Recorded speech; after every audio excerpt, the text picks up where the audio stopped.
Coronavirus. Lavez-vous régulièrement les mains.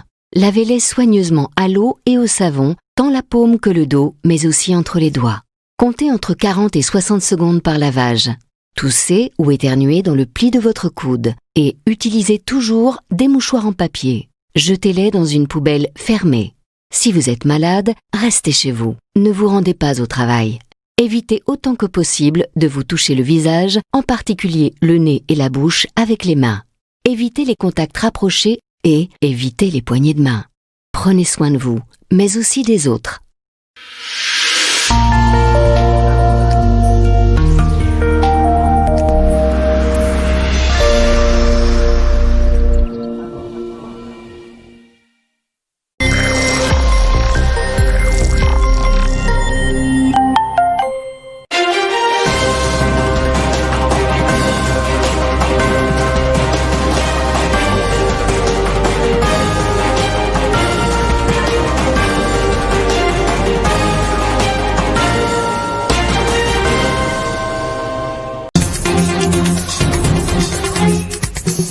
Pas de perte en vies humaines, mais un énorme dégât matériel et quelques blessés.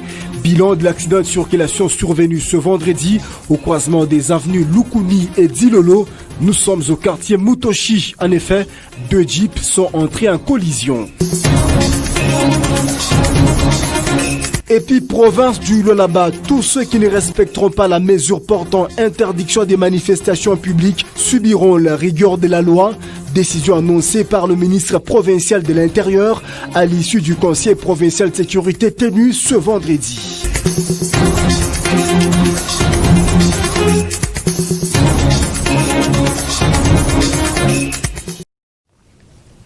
Merci à tous de nous faire confiance sur la télé Étoile Jaune. Madame, Messieurs, bienvenue à ce journal. Premier titre de l'actualité, ville de Kolwezi, quartier Mutoshi. Un accident de circulation se produit l'après-midi de ce vendredi au croisement des avenues Lukuni et Dilolo. Par excès de vitesse, 2 jeeps sont entrés en collision. Précisions et détails dans cet élément.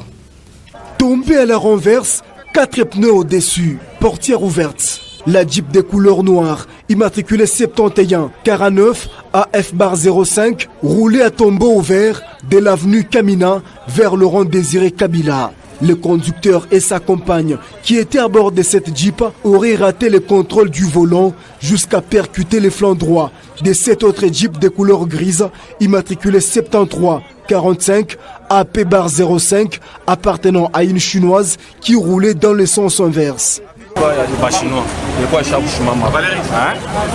La voiture grise était stationnée ici avec une chinoise à bord. Et l'autre surf roulait à vive allure. Il y avait à bord un homme et une femme. C'est après qu'ils aient fait tonneau qu'on a vu la bouteille de bière sortir de la voiture. Dégâts matériels énormes. Pas de perte en vies humaines, mais quelques blessés acheminés d'urgence à l'hôpital, notamment les chauffeurs et la dame qui était dans la Jeep noire. L'excès de vitesse et l'ivresse au volant seraient à la base de cet accident. Dans la première voiture, il a été découvert quelques bouteilles de bière. Grâce à l'implication des éléments de circulation routière et quelques habitants du quartier, la Jeep tombée à la renverse a été redressée, puis conduite à la fourrière.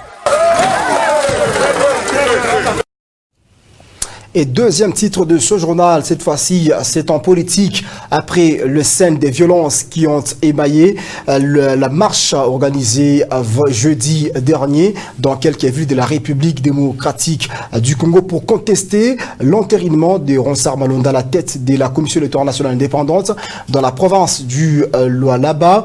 Ce vendredi, la direction provinciale en charge de la communication et initiation à la nouvelle citoyenneté a organisé une matinée d'échange avec des jeunes issus des différents partis politiques, mais aussi ceux des ASBEL. Objectif de cette rencontre, sensibiliser la jeunesse à lutter contre toute forme de manipulation politique. Passion Parker Kabamba.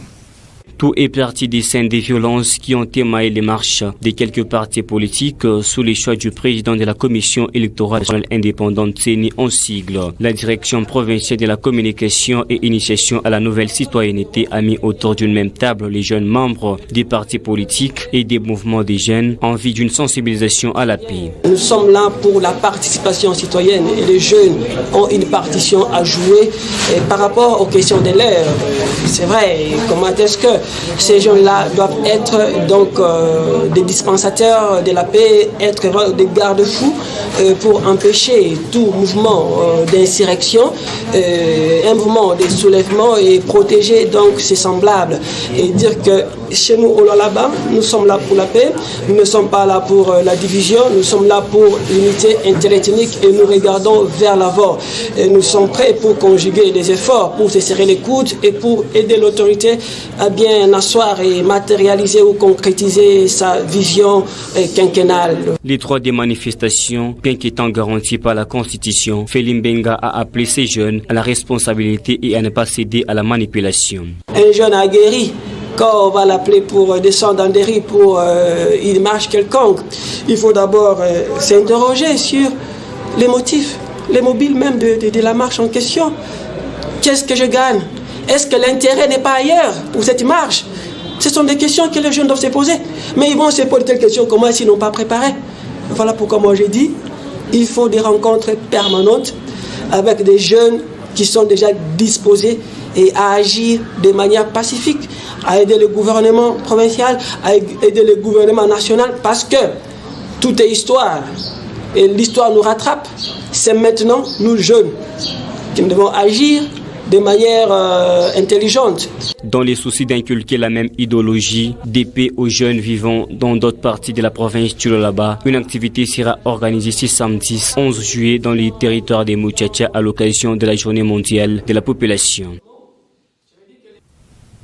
Et sur ce même sujet, en rapport avec le marche du jeudi dernier dans quelques villes de la République démocratique du Congo, Augustin Kabouya, secrétaire général du parti présidentiel, déplore la mort de 3 militants et à cet effet, il exige le départ de vice-premier ministre en charge de l'Intérieur, Gilbert Kankondé, et pourtant ce dernier est de la même famille politique. Ben Moulande. Une journée de jeudi, teintée des manifestations en République démocratique du Congo, malgré l'interdiction formelle par les autorités de toute manifestation pour cause l'état d'urgence. Mobilisation dans plusieurs villes contre la nomination d'Ironsar Malonda à la tête de la centrale électorale. L'UDPS, parti présidentiel, ne veut pas de cet homme qui a travaillé aux côtés de Corneille Nangaa. Ce n'est pas Ronsard, ce n'est pas Nanga, ce sont les peuples qui ont voté pour Félix Tshisekedi Tshilombo. Dire que c'est Ronsard qui aurait fait à ce que Félix puisse être là où il est, en tout cas, ça c'est NON. Nous voulons les gens qui peuvent nous amener les bonnes sélections. Un mouvement réprimé dans la violence, les morts ont été dénombrés. À cet effet, Augustin Kabouya, secrétaire permanent de l'UDPS, veut la tête du vice-premier ministre de l'Intérieur, Gilbert Kankondé, action encouragée par les militants du président Félix Tshisekedi. Vous savez très bien que les VPN est de l'UDPS. Mais moi, je vous dis, avant qu'il puisse se démissionner, il doit être traduit en justice. Pourquoi? Comment est-ce qu'il s'est fait du fait? Il a laissé les escadrons de la mort s'introduire dans pour qu'il puisse donner la mort au paisible monsieur qui marchait au moment là. Dans les camps du FCC, Gilbert Kankondé n'a fait qu'appliquer les textes légaux de la République. Et ici, les responsables de l'IDPS doivent répondre au lieu de charger le ministre de l'Intérieur, qui est également de l'IDPS. Et donc, Kabouya et son groupe doivent répondre de leurs responsabilités devant la justice sur tous les dégâts qu'ils ont eu suite à leur appel à manifester, appel qui viole, n'est-ce pas, toutes les instructions du gouvernement central, du président de la République et même de la province. Il y a des morts. La personne qui devait plutôt partir, c'est Augustin Kabouya. C'est lui qui s'est entêté contre la loi. On a lu qu'on a interdit des manifestations. L'ordre du président de la République. Toi, un secrétaire général d'un parti politique, tu t'entêtes tu amènes les gens sur la rue. Aujourd'hui, je peux vous dire qu'on a vu les gens, bon, c'est pas mort ou pas, par quel mécanisme. Mais après ça, il y aura plusieurs morts avec la maladie de Covid-19 que lui, Augustin Kabouya, a autorisé. Aux marches qui sont projetées pour les lundis, les Lolabés sont appelés à ne plus se laisser manipuler. Que même le lundi, même le mardi, même à l'éternité, qu'il n'y ait pas de marches inutiles, que les jeunes restent chez eux. Aujourd'hui, là, il est temps, nous vivons une mauvaise période, que les gens se concentrent à chercher l'argent, que les gens s'occupent des réflexions constructives de la province et non aller sur la rue et demain rentrer le soir à la maison avec la maladie et dans la poche 5 000 francs. Je ne pense pas que ça serait une bonne chose. Après les faits verts de l'Assemblée nationale, il y a une semaine, il ne reste qu'un effet qu'au président Félix Tshisekedi a validé la nomination des Ramsar Malonda pour qu'ils deviennent les successeurs des Corneille Nangaa. Et sur ce même sujet, la décision portant interdiction de toute manifestation publique pendant cette période dans la province du Lualaba, cette décision est maintenue et demeure. Les récalcitrants subiront la rigueur de la loi. Ce sont les propos du ministre provincial en charge de l'Intérieur à l'issue du Conseil provincial de sécurité tenu ce vendredi. Deoda Kapenda wa Kapenda dans cet extrait choisi par Ben Moulanda. Remercier la population de Kolwezi qui aussi a respecté les ordres du chef de l'État, les ordres du vice-premier ministre, les ordres du gouverneur de province en vaquant paisiblement à ses occupations habituelles. Aujourd'hui, nous venons d'apprendre qu'à Fungurumé, une demande de marche a été déposée auprès du bourgmestre de la commune de Fungurumé pour la date de demain, samedi 11 juillet de l'année en cours. Le gouverneur de province m'a chargé d'instruire le bourgmestre pour interdire cette marche. De la même manière, pour interdire la marche qui a été demandée pour le lundi 13 dans la ville de Kolwezi.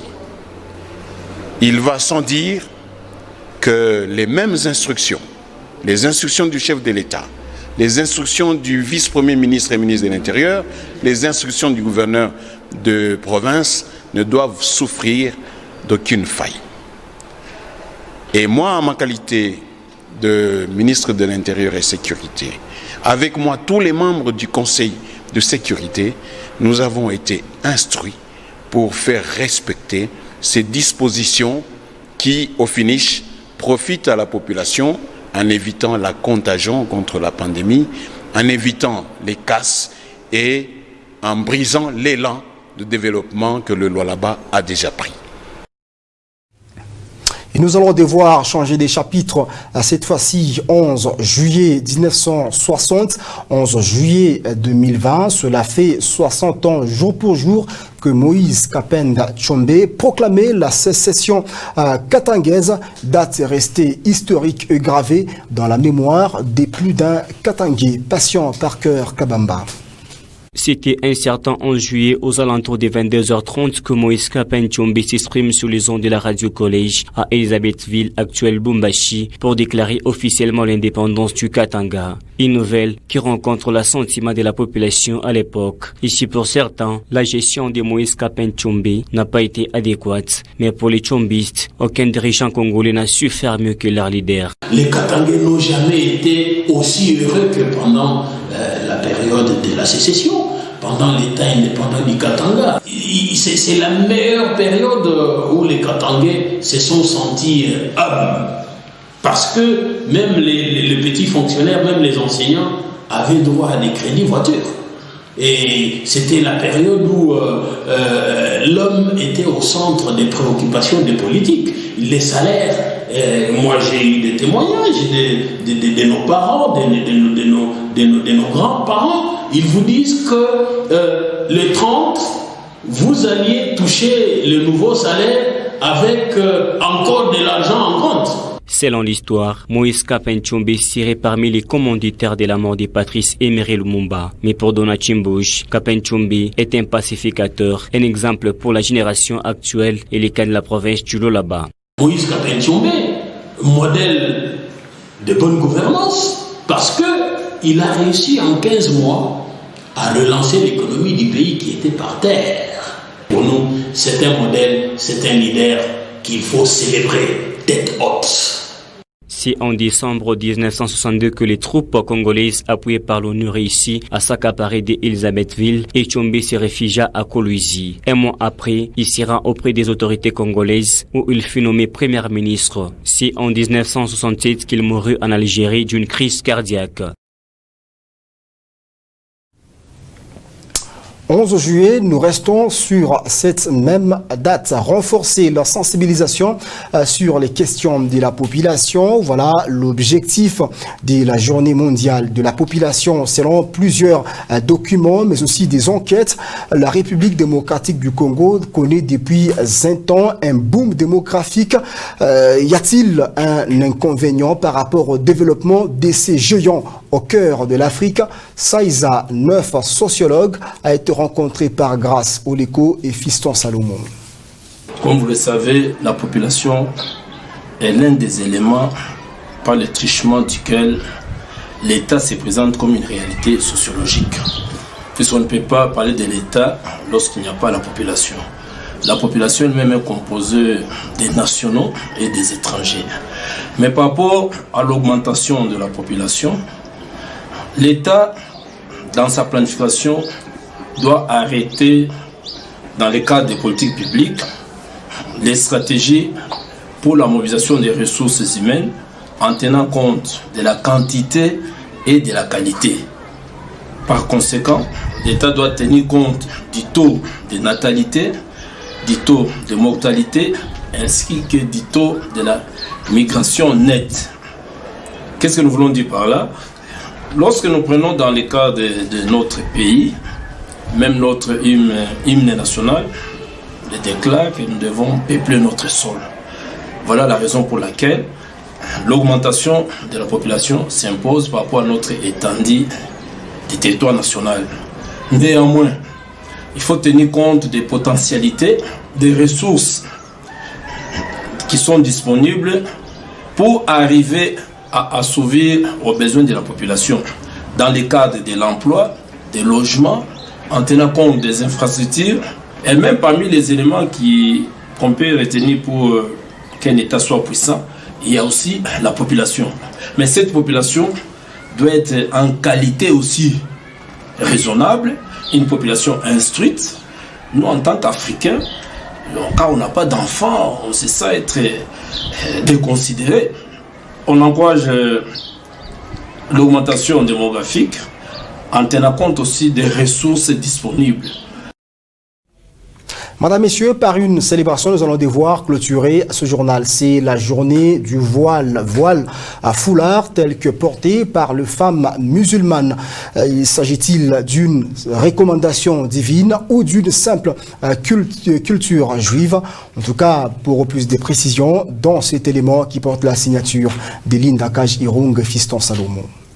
Les voiles, foulards, niqab et burqa sont les vêtements qui couvrent la tête d'une femme. Il y a celles-là qui le portent par apparence à une religion et d'autres par apparence à une communauté. Certaines les portent par pure spiritualité et d'autres par esthétique, comme l'expliquent certaines femmes interviewées hors caméra. D'une génération à l'autre, l'islam est souvent vécu de façon différente.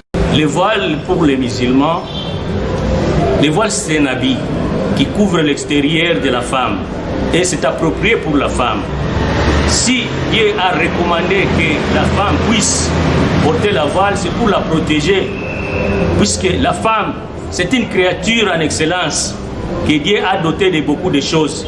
Tout son corps, c'est une recommandation formelle, puisque Dieu nous a recommandé aux femmes d'être obéissantes, et puis de se protéger, et puis de protéger leur corps et leur langue aussi. Mais sur le plan des voiles, Nous disons que c'est mieux de porter le voile, puisque le voile protège la femme contre la violence, protège la femme contre les attirances des hommes légers. Quelles conséquences y a-t-il si une musulmane ne respecte pas cette recommandation? Si elle expose son corps, ne fût-ce que ses jambes, ses bras, le reste de sa tête, ça attire et ça risque de lui amener beaucoup de problèmes. Raison pour laquelle Dieu, pour protéger la femme, il lui a recommandé de porter le voile.